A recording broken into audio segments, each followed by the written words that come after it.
Alright, it's your boy One Pro back with another video, and this story right here coming out of Arizona. It's about a 15-year-old student with no arms or legs who gets slammed and assaulted by an Arizona cop.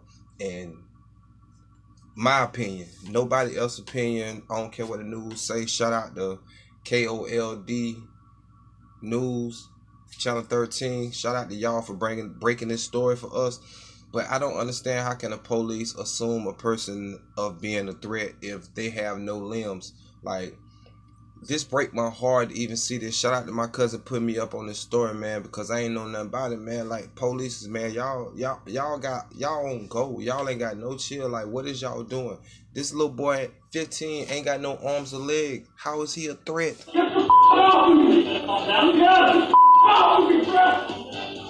Only on KOLD News 13 tonight, we are getting a look at explosive new video of a controversial arrest involving a Pima County Sheriff's deputy and a 15-year-old who has no legs or arms. Good evening and thanks for joining us. I'm Dan Maries. And I'm Brooke Wagner. This video shows the deputy wrestling the teen to the floor. We do want to warn you the video you're about to see could be disturbing to watch. KOLD News 13's Bud Foster joining us live at the Sheriff's Office along Vincent Highway with more. Bud.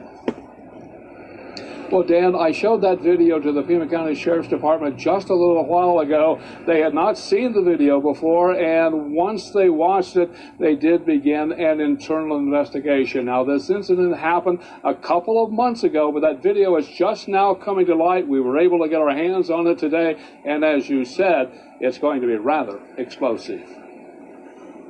And then they have an exchange, and he gets in his face. And he curses at him. You consider that egregious? Yes, absolutely. Imagine you're this boy with no limbs who just got tackled by this large man with a badge and gun, and this man is now screaming in your face, and he's now threatening your friend who has the temerity to record this whole incident. Absolutely, that's egregious.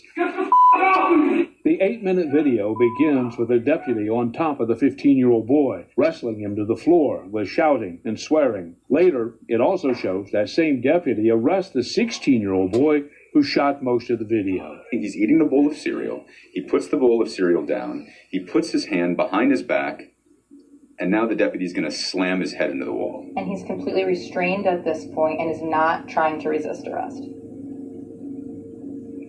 It doesn't look like he's doing anything. Just for good measure, let's slam his head into the wall. We watched the video with the public defender, Joel Feynman, and with his chief assistant, Megan Page, in their office. I would be horrified if an officer treated my children this way, and these kids are already in the traumatic situation of being in DCS custody, and they're not even in a stable home environment. So I think it's absolutely horrific. We showed the video to the Pima County Sheriff's Department Internal Affairs late this afternoon, which would not allow us to tape that. It was the first time the department had seen the video. It was not aware that it even existed, and as would be expected, they were non-committal. It's difficult to really predict, but obviously there are a number of outcomes that could occur following an internal affairs investigation. Meantime, the public defender's office says it's rare that videos such as this make daylight. Usually they get buried, so when one does see sunshine, it's a rare teaching moment.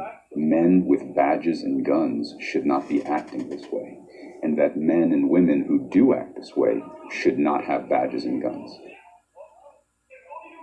Now, those two teenagers were arrested. They were taken to juvenile jail and booked for disorderly conduct. That case right now is being prosecuted by the Pima County Attorney's Office. Now, I'm going to talk to one of those young boys tomorrow. They're in school, so we have to sort of work around that. And the Pima County Sheriff's Office told us late this afternoon that that internal investigation would probably take a couple of weeks. Dan, Brooke? And Bud, you mentioned that you could not film us watching their reaction there with the Sheriff's Department as they watched that video for the first time, but you were in the room, correct?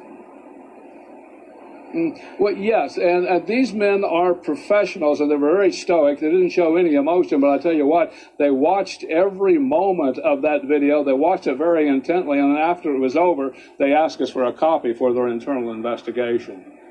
And also, Bud, who's advocating for this teen? He lives in a group home. Do you have any idea who's going to be helping him through this process as it just gets started? Well, yeah, you're right. He is in a group home. I was told today that he has been abandoned by his family. He does have a lawyer. I talked to the lawyer this afternoon, and he said there's likely to be some civil action, some civil litigation somewhere down the road.